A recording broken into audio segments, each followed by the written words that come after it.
کچھ کہانیاں اتنی خوفناک ہوتی ہیں کہ انہیں صرف کہانی کہنا ظلم ہوتا ہے۔ یہ کہانی ہے ایک ماں کی، ایک بچی کی، جسے اس کے اپنے گھر کے لوگوں نے ٹکڑوں میں بانٹ دیا۔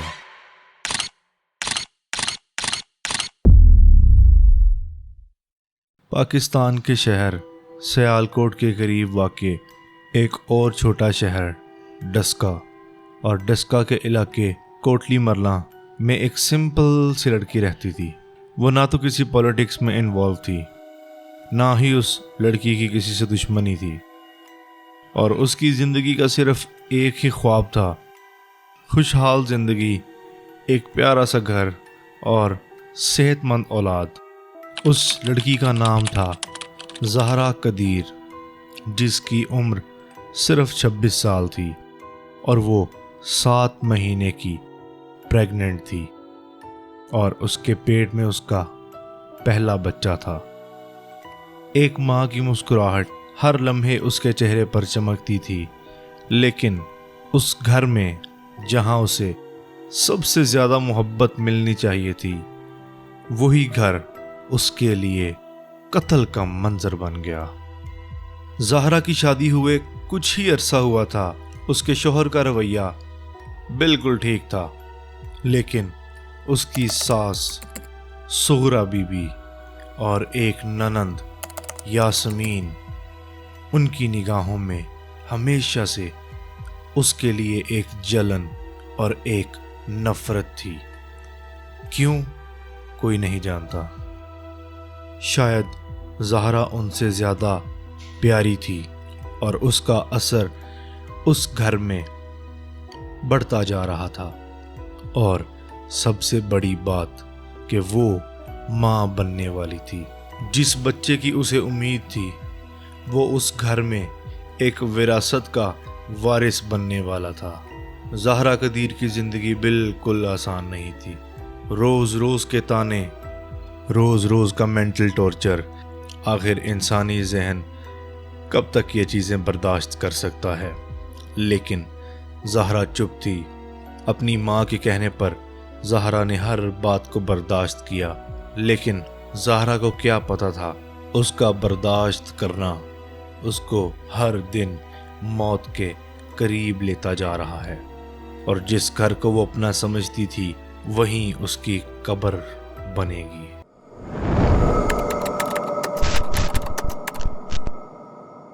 رات کے وقت جب سب سو جاتے تھے، زہرا اکیلی اپنے کمرے میں بیٹھی ہوتی اور اپنا ہاتھ اپنے پیٹ پر رکھتی اور سوچتی، جیسے ہی میں تجھے اس دنیا میں لاؤں گی میری ہر مشکل آسان ہو جائے گی۔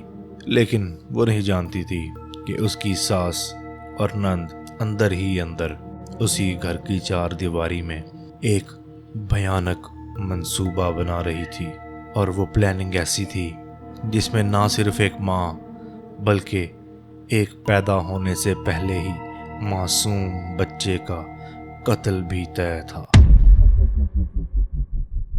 جب کسی عورت کا شوہر باہر جاتا ہے تو گھر کا ہر کونا اس کے لیے انتظار بن جاتا ہے، یا پھر ایک قید خانہ۔ زہرا کا شوہر روزگار کے سلسلے میں باہر کے ملک تھا۔ وہ ہر روز موبائل سکرین پہ نظر رکھتی تھی، شاید کوئی میسج، کوئی کال، لیکن زندگی اس سٹیج پر تھی جب اسے سب سے زیادہ اس کے شوہر کا سہارا چاہیے تھا، تو وہ اس کے پاس موجود نہیں تھا۔ وہ صرف 2 عورتوں کے سائے میں جی رہی تھی، اس کی ساس اور اس کی نند۔ گھر کے اندر پیار اور محبت کا نام و نشان نہیں تھا، صرف تنقید اور تانے تھے۔ یہ لڑکی صرف بچہ دینے آئی ہے، ابھی سے کام سے بھاگنے لگی ہے، کل کو کہتی پھرے گی کہ میں ماں بن گئی ہوں۔ 7 مہینے کی پریگننسی میں زہرا سے چلنا بھی مشکل ہوا پڑا تھا، پھر بھی ہر دن وہ کچن میں کھڑی رہتی، روٹیاں بناتی، چائے بناتی، کھانا بناتی، اور ہر تانا چپ چاپ سنتی رہتی۔ وہ نہ شکایت کرتی تھی، نہ کسی سے الجھتی تھی، اور کرتی بھی تو کیا، شوہر دور تھا اور اس کی اپنی ماں اس کو ہمیشہ کمپرومائز کرنے کے لیے بولتی تھی۔ ایک رات اس نے اپنی ماں کو کال کیا اس کی آنکھوں میں آنسو تھے لیکن آواز میں ایک مضبوطی تھی، امی سب ٹھیک ہے۔ لیکن کال کے بعد وہ پورے 15 منٹ تک چپ چاپ روتی رہی۔ سغرا اس کی ساس، ایک عورت جو ہر وقت جانوروں کی طرح غصے میں رہتی تھی، اور یاسمین جو اس کی نند تھی۔ زہرا کی ہر مسکراہٹ سے اسے نفرت تھی۔ شاید اس کی کبھی شادی ہی نہیں ہوئی اور وہ بغیر شادی کیے ہی ساری زندگی گزار دیتی ہے۔ شاید وہ ایک سائیکوپاتھ بن چکی تھی اور وہ دونوں مائیں بیٹیاں مل کر زہرا کو کافی کمزور کر چکے تھے، اور جب انسان کمزور لگے تو اس پر لوگوں کو ظلم کرنا بہت آسان لگتا ہے۔ زہرا کی ہیلتھ آہستہ آہستہ خراب ہونے لگی تھی۔ زہرا کا وزن کم ہو رہا تھا، ہر وقت بے چینی، ہر وقت گھبراہٹ، لیکن اسے ڈاکٹر تک لے کر جانے والا کوئی نہیں تھا۔ اس نے اپنی ڈائری میں لکھا تھا۔ بہت سے ریسرچرز نے یہ بات بالکل ریویل نہیں کی تھی، لیکن یہ سارے کے سارے فیکٹس اس نے اپنی ڈائری میں لکھے تھے، اور یہ ڈائری آج تک پبلک نہیں کی گئی۔ لیکن اسی ڈائری میں سے ایک لائن کہ میں اکیلی ہوں، اس گھر میں صرف سانس لیتی ہوں، زندگی نہیں۔ although as I said وہ پوری ڈائری پبلک نہیں کی گئی، لیکن اس میں سے for proofs کچھ چیزیں پبلک کی گئی تھی۔ ایک رات اس نے کچن میں چھری دیکھی اور اس چھری پر کچھ عجیب سا داغ تھا، جیسے کسی نے اسے کچھ کاٹنے کے لیے استعمال کیا ہو۔ وہ زہرا کے لیے کافی انیوژول تھا، لیکن اس نے چپ چاپ صاف کر کے چھری کو شیلف میں واپس رکھ دیا، لیکن اس کا دل کافی زور سے دھڑک رہا تھا۔ اس دن زہرا نے کسی سے بات نہیں کی، نہ کال نہ ٹیکسٹ، صرف ایک نوٹ بک میں لکھا، اگر میرے ساتھ کچھ ہو جائے تو میری ماں کو بتانا، میں ڈر گئی ہوں۔ تنہائی صرف خاموشی نہیں ہوتی، تنہائی وہ حالات ہوتے ہیں جہاں ہر آواز آپ کے قتل کا آغاز بن جائے۔ کہتے ہیں موت آنے سے پہلے انسان کو سب کچھ محسوس ہونے لگتا ہے، لیکن جب موت ہی گھر کے اندر رہتی ہو تو ہر سانس ہی موت جیسی لگتی ہے۔ اس رات بارش ہو رہی تھی۔ زہرا نے پہلی بار زیادہ دیر تک اپنا کمرہ بند رکھا تھا، نہ ڈنر بنایا، نہ کسی سے بات کی، صرف ایک کرسی پر بیٹھ کر پیٹ پہ ہاتھ رکھے چپ چاپ جھولتی رہی۔ زہرا کے چہرے پر ایک عجیب سی اداسی تھی، نہ آنسو نہ شکایت، صرف ایک سناٹا تھا۔ لیکن دوسری طرف سغرا بی بی اور یاسمین اپنے کمرے میں تھی، بند کمرے میں کچھ باتیں ہو رہی تھی۔ آج رات اسے ختم کرنا ہوگا، زیادہ دیر ہوئی تو لوگ شک کریں گے۔ یاسمین نے ایک پلاسٹک کا بڑا تھیلا نکالا اور ایک پرانا ٹاول جسے رسی کی طرح لپیٹ دیا گیا، اور وہ دونوں بالکل تیار تھی۔ 12 بجے کے قریب زہرا کے کمرے کا دروازہ آہستہ سے کھولا۔ سغرا بی بی نے پوچھا، زہرا پانی چاہیے؟ اس نے سر ہلا کر منع کیا۔ یاسمین اس کے پیچھے کھڑی تھی۔ زہرا نے اس کی آنکھوں میں دیکھا تو اسے ان دونوں کی نظروں میں کچھ تو بہت عجیب لگ رہا تھا۔ زہرا نے اس رات ڈائری میں 2 لفظ لکھے تھے، مجھے لگتا ہے آج میں نہیں بچوں گی۔ رات کا 1 بج رہا تھا۔ زہرا سوئی نہیں تھی۔ اس نے قرآن کا ایک صفحہ کھولا اور صرف اتنا کہا کہ یا اللہ، اگر یہ میری آخری رات ہے تو میرے بچے کو اپنی امان میں رکھنا۔ اتنے میں کمرے کا دروازہ زور سے کھلا۔ سغرا اور یاسمین دونوں اندر آئی۔ زہرا نے اٹھ کر پوچھا، کیا ہوا امی؟ لیکن جواب نہیں ملا۔